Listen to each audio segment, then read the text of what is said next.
ano lang, wala akong... Magandang hapon po sa ating lahat.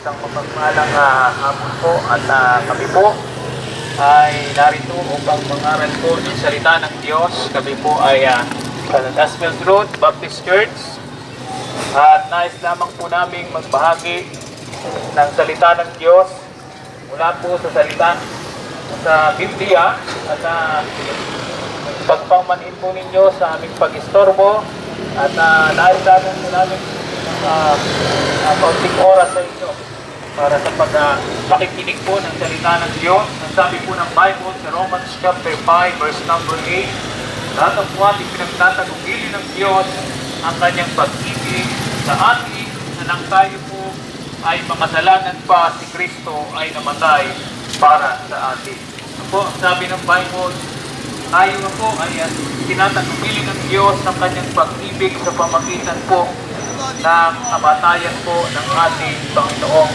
Kristo. Po, makikita po natin sa Biblia kung paano tayo minahal ng ating Diyos Ama, na saan ay pinagkaloob niya ang kanyang bugtong na anak na isinilang na si Kristo Jesus.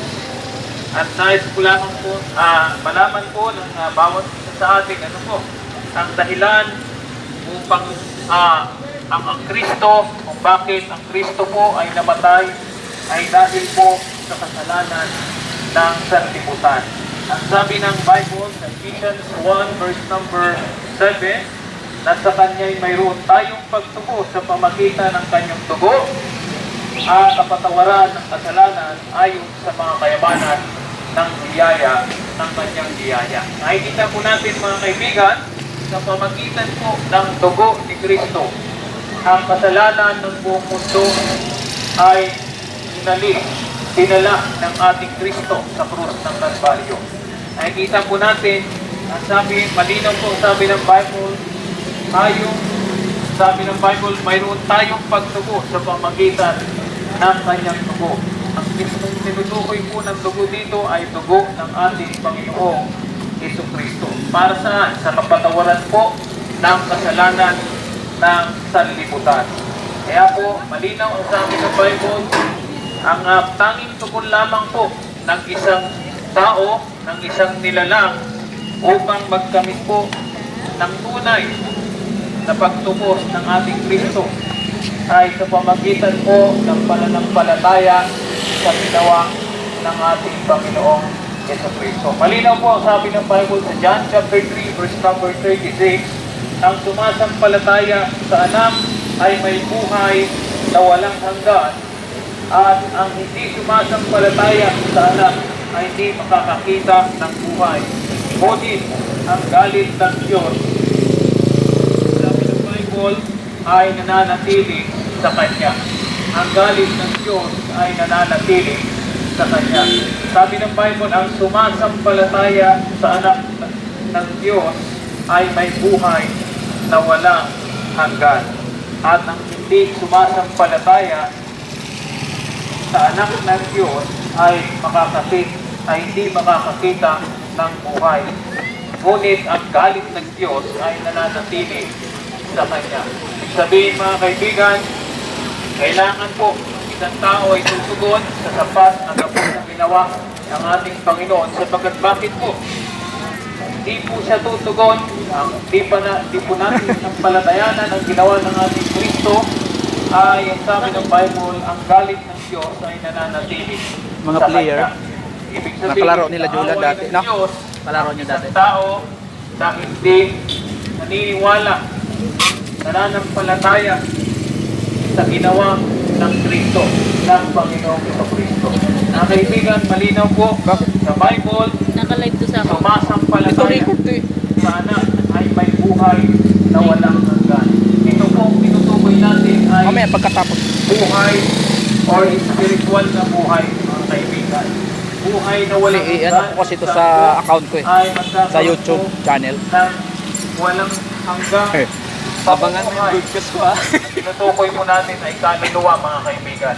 Sapagkat tunay po dito sa mundo ay mayroon pong hangganan ng buhay ng bawat isa. Nais po natin maipaunawa, malaman ipaalam sa ating lahat na may buhay po after na tao ay mamatay. May buhay na walang hanggan. Mga kaibigan, ang sabi ng Bible, ano ba yung tinutukoy na sasampalatayanan po natin? Ang sabi ng Bible sa Corinthians, 1 Corinthians 15, verse number 3 to 4, sapagkat ibinigay ko sa inyo una sa lahat ang ating tinanggap naman kung paano si Kristo ay namatay dahil sa ating mga kasalanan ayon sa kasulatan at nang siya ay nilibing at siya ay muling nabuhay sa ikatlong araw ayon sa kasulatan. Mga kaibigan, nakikita po natin yung tinutukoy po na sasampalatayanan po at iyak espesipikong pagtitiwalaan ng isang tao ay ang kamatayan, ang pagkamatay ni Kristo sa krus, pagkalibing at muli pagkabuhay. Ito po ang tinutukoy na makikita natin na makapagbibigay po ng walang hanggang buhay sa isang tao. Kaya malinaw po, sabi ulitin po natin ang verses ng pinasa po natin kanina. But God commanded His love toward us, but when we were yet sinners, Christ died for us. Christ died for us. Sa lahat po, namatay siya para sa lahat. Para saan po? Dahil sa pag-ibig niya at dahil sa pag-ibig niya sa kaluluwa ng buong tao sa mundo. Mga kaibigan, sasampalatayanan po ay ang sapat at tapos na ginawa ng ating Panginoong Jesucristo sa krus ng Kalbaryo. Salamat po sa inyong lahat sa sandali po ng pakikinig at kami po ay nagbabahagi ng salita ng Diyos, hindi po upang magtingin dahil po hindi po namin pinangangalakal ang salita ng Diyos. Ito po ay libreng regalo ng Diyos, libreng binigay ng Diyos ang buhay na walang hanggan. Maraming pong salamat.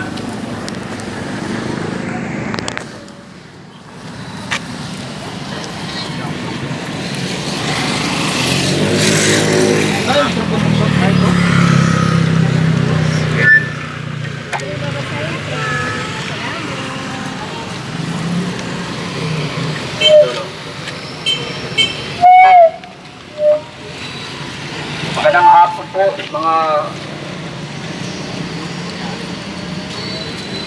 magandang hapon muli, mga kaibigan. Kami po ay nandito para magbahagi ng salita ng Panginoon, lalong-lalo na sa Ebanghelyo ng Kaligtasan. Totoo po mga kaibigan na ang buhay natin dito sa lupa ay hindi nagtatapos dito. Maraming mga tao na sa sobrang laki ng problema nila ay ang iba ay pinitil na lang ang kanilang sariling buhay. Sa madaling salita ay maraming taong nagsuicide o nagpapakamatay para mawala daw ang kanilang problema. Mga kaibigan, ang buhay natin dito sa lupa ay, sabi ko kanina, ay hindi lang dito nagtatapos. Kapag ang isang tao, kapag siya ay nagpakamatay, yun ang malaking problema. Dahil ang sabi nga sa Hebrews 9 verse 27, and as it is appointed to man once to die, but after this the judgment. Meron pong pag-uusap na darating sa lahat ng tao. Pagkatapos ng tao, lahat ng tao ay mamamatay. At after mamatay ang tao, pagkatapos ay maghuhukom. Yun po ang katotohanan, mga kaibigan. Lahat ng tao ay nagkasala. Sabi nga sa Romans 3:23, ang lahat ng tao ay nagkasala. Walang matuwid Wala kahit isa. Kaya hindi mo pwedeng sabihin na mabait ka naman, mabait naman ako. Pwede na siguro sa langit. Hindi rin pwedeng sabihin mo na ikaw ay reliyosong tao, ay pwede na sa langit. Wala po, walang religion na makapagliligtas sa ating mga kaluluwa. Si Kristo ang kailangan natin. Siya lang ang daan ng kaligtasan. Isipin natin na ang buhay natin dito ay hindi nagtatapos. May buhay. After natin ng mabawian ng buhay dito, mamatay tayo physical, ay merong buhay sa kabilang buhay. Kaya mga kaibigan, meron pong binigay ang Diyos na buhay na walang hanggan. Ito ay sa pamagitan ng pananampalataya sa kasapatang ginawa ni Kristo. Yun lang po ang kailangan natin. Yun lang po ang makakapagligtas sa ating mga kaluluwa. Yung ginawa ni Kristo na siya'y napako sa krus, inilibing at muling nabuhay para sa ating mga kasalanan. Nais ng Diyos na ang lahat ng tao ay maligtas. Ang sabi sa John 3:16, for God to love the world that gave only begotten Son, that whosoever believeth should not perish but have everlasting life. Kaya hindi lahat anak ng Diyos, lahat tayo nilalang ng Diyos, ngunit hindi lahat tayo anak ng Diyos. Kapag tayo ay nanampalataya, pinaniwalaan natin yung ginawa ni Kristo na yun ay sapat na siya ay napako. Mga kaibigan, magkamit ka ng buhay na walang hanggan. Yun lang ang paraan ng para tayo ay maligtas. Dahil hindi po biro ang impyerno, mga kaibigan. Ito ay totoo po. Ito ay everlasting fire. Ito ay walang hanggang apoy na kung saan ang tao ay habang buhay kapag nandun na siya. Kasi ang chance lang natin dito, habang buhay pa tayo, gusto ng Diyos na magkaroon tayo ng buhay na walang hanggan kahit tayo ay nandito pa sa lupa. Kaya ito lang ang paraan. Paniwalaan natin na si Kristo ay namatay para sa ating mga kasalanan. Sapat na po yun. Wala na tayong pwedeng iambag pa doon na ang iba nag-alinlangan pa sa kaligtasan. Hindi na gagawin ni Kristo yun kapag dadagdagan pa natin. Dahil ang tao ay likas na makasalanan. Walang matuwid nga wala ni isa. Ibig sabihin, kahit ikaw ay mabuting tao, ang sabi nga ng Bible ay ang lahat ay nagkasala. Walang exempted. Mga kaibigan, ito ang nais ng Diyos na maligtas ang lahat ng tao. At ang tanging paraan lang natin, pananampalataya lang sa kasapatang ginawa ng ating Panginoong Hesus. Yan ang pagmamahal ng Diyos sa tao, na ayaw na ikaw at ako ay mapahamak. Ngunit hindi tayo pinipilit ng Diyos, binigyan tayo ng kalayaan na mamili. Kaya mga kaibigan, kung ikaw man ngayon ay naniniwala, nanampalataya na ang ginawa ni Kristo ay sapat na, ikaw ay magkaroon ng buhay na walang hanggan. Yan po ang sabi ng Biblia. Hindi po kami ang may sabi nun. Hindi po ang reliyon ang may sabi nun. Ang Biblia ang may sabi na after manampalataya ng tao ay magkaroon siya ng buhay na walang hanggan. Kaya paulit-ulit naming sinasabi dito, pinapaunawa na ang kaligtasan ay biyaya. Ang sabi po sa Ephesians 2 verse 8, for by grace are ye saved through faith. Ang biyaya, ang kaligtasan ay biyaya sa pamagitan ng ating pananampalataya sa ginawa ni Kristo. Hindi sa kumagitan ng ating mga gawa. Kasi magyayabang ang tao kapag siya ay magkaroon ng buhay na walang hanggan sa pamagitan ng kanyang gawa. Yun po kasi ang tao eh. Kapag ang kaligtasan ay sa mabubuting gawa, magyayabang po ang tao. Yun po ang nasabi ng Biblia sa Ephesians 2 verse 9. Mga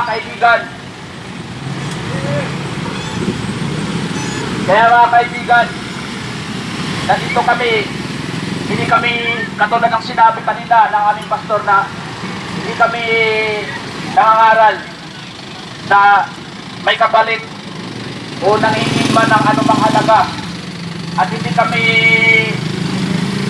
nasasabi dito sa tungkol sa aming religion, kundi ang aming sinasabi yung ginawa ni Kristo. Yun po mga kaibigan, napakahirap po ang lugar ng impyerno mga kaibigan.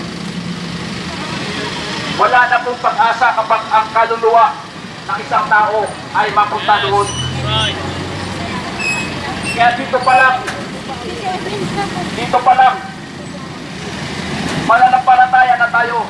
Ito yung panawagan ng Panginoon kung babasahin natin ang Biblia. Na nais ng Diyos na magkamit tayo ng buhay na walang hanggan.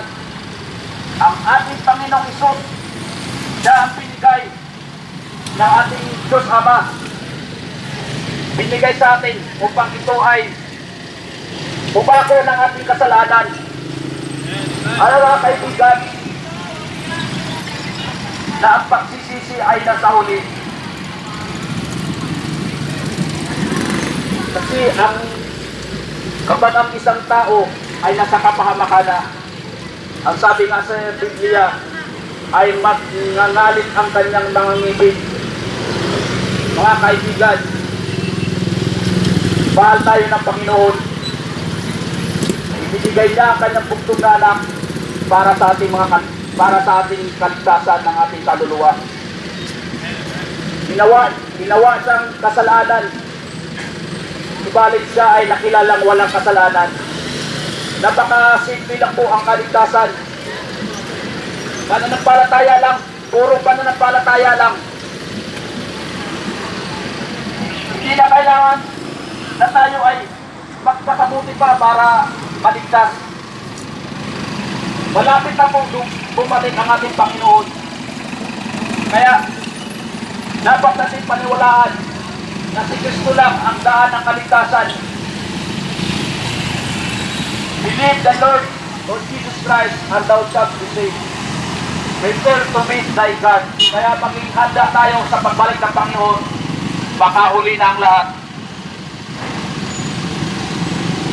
Huwag tayong masyadong mag-enjoy sa mga bagay dito sa sanlibutan dahil ito ay hindi natin madadala. Dapat ang pahalagahan natin yung buhay natin sa kabilang buhay. Maraming tao na nag-aakala na ang buhay nga natin dito ay hanggang dito lang. Hindi po nagtatapos ang buhay natin dito. Pagkatapos ng buhay natin dito ay mayroong sa kabilang buhay. Kaya pananampalataya lang po ang kailangan ng tao.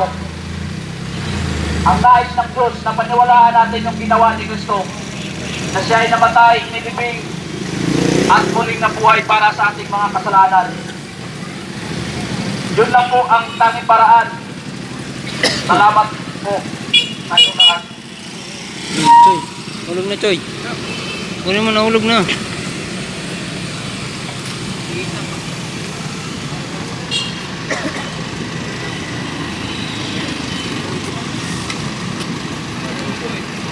Ano? Si Choy na daw.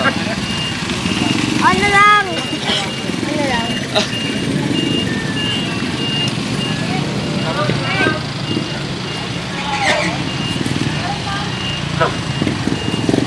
Magandang hapon po ulit mga kaibigan. Nandito po kami ngayon upang mag-share ng salita ng Diyos. Ito ay ang Ebanghelyo ng Panginoon. Ano nga ba ang Ebanghelyo ng Panginoon? Ang Ebanghelyo ng Panginoon, ito yung sabi sa Bible sa 1 Corinthians 15:1-4 na siya ay namatay, living, Bro. at muling nabuhay. Record naman to. Ha? Mga kaibigan, Bakal po to. napakahalaga po ng ginawa ng Panginoon sa atin. Sabi nga po kanina, siya ay naging kasalanan. Kasi po, imbis na tayo yung mag-suffer ng kasalanan natin sa impyerno, ang Panginoong Diyos na po ang nag-suffer sa krus. At hindi lang po yun ang ginawa ng Panginoon. Ang ating mga kasalanan po ay dinala niya sa impyerno at nag-suffer din po siya doon. Kaya mga kaibigan, napakapalad po natin. Kasi mahal po tayo ng Panginoon. Ay binigay, sabi nga sa John 3:16, for God so loved the world that He gave His only begotten Son. Nagbigay siya ng bugtong na anak para sa ating mga kasalanan. At kung tayo man po ay maniniwala sa Kanya, ay magkakaroon po tayo ng buhay na walang hanggan. Kaya, ang tanging tugon lang po natin ay yung pagtugon sa sapat na ginawa ng Panginoon sa krus ng Kalbaryo na ito ay sapat na. Kaya mga kaibigan, alalahanin natin hindi sa ating mga gawa, hindi sa pansarili natin kaisipan, kundi yung ginawa ng Panginoon sa krus ng Kalbaryo para sa atin. Maraming mga tao na hindi alam ang ating buhay kung kailan tayo mawawala dito sa mundo. Mga kaibigan, tayo ay pansamantala lamang dito sa mundo. Kaya alamin natin kung saan tayo pupunta. Maraming mga tao na hindi naniniwala sa impyerno. Pero ang Bible po na nakakapagsabi ng ang impyerno po ay totoo. Kaya mga kaibigan, napaulit-ulit namin sinasabi na ating sampalatayanan yung kasapatang ginawa ng Panginoong Jesucristo sa krus ng Kalbaryo. Yun lamang po at maraming salamat. Maraming salamat po sa pakikinig at pasensya na po sa istorbo. Thank you po.